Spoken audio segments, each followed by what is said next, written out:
In South Africa's Northern Cape lies a small, unique and controversial town called Orania. Its existence stirs debate in a nation still grappling with the legacies of apartheid and the challenges of reconciliation. But to understand Orania, we need to explore the history of apartheid, a system that shaped South Africa for decades.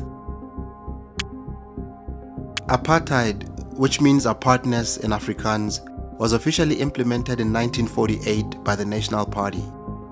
It was a system of institutionalized racial segregation and discrimination, dividing South Africans into racial categories like white, black, colored, and Indian. Under the apartheid system, the white minority ruled, while the black majority faced systemic oppression, displaced from their homes, denied access to quality education and healthcare, and stripped of their political rights. For decades, black South Africans and their allies fought back.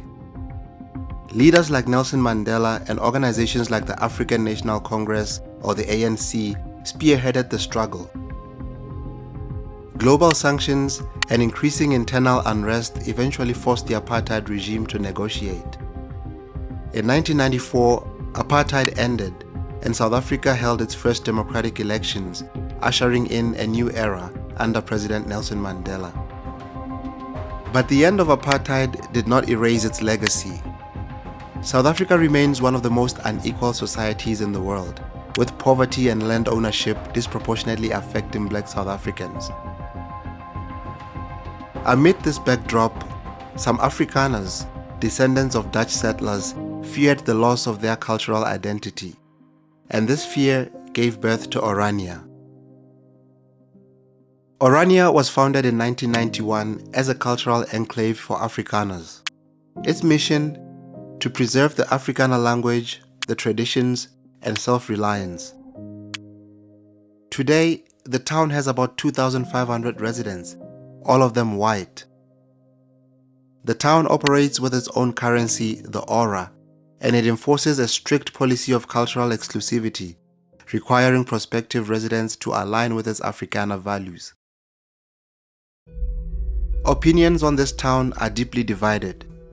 Supporters see it as a peaceful community dedicated to cultural preservation, but critics argue that it perpetuates racial segregation in a country striving for unity. But it's hard to see Orania and not think about apartheid. While its residents claim it's about culture, it does seem like they're isolating themselves from the rest of the country. Orania raises broader questions about identity and unity in South Africa. Can cultural preservation coexist with the ideals of an inclusive society? Or does it undermine the dream of a united rainbow nation, as South Africa is often called? This is more than just a town. It's a symbol of hope to some and a symbol of division to others. Living with like-minded people, speaking your language, understanding your traditions and your culture, those are factors pulling people towards Orania. But we need to go and sit down and understand what is happening, because you can't have a Boerenstad per se in an area like Thembelihle or in South Africa. In a nation still healing from its past, Orania forces South Africans to ask themselves, what does reconciliation truly mean? What do you think about this peculiar town? Is it cultural preservation or segregation in disguise? Share your thoughts in the comments and don't forget to like, share, and subscribe to the channel. I'm Simon Bayani and this is Africa in Retrospect. Cheers for now.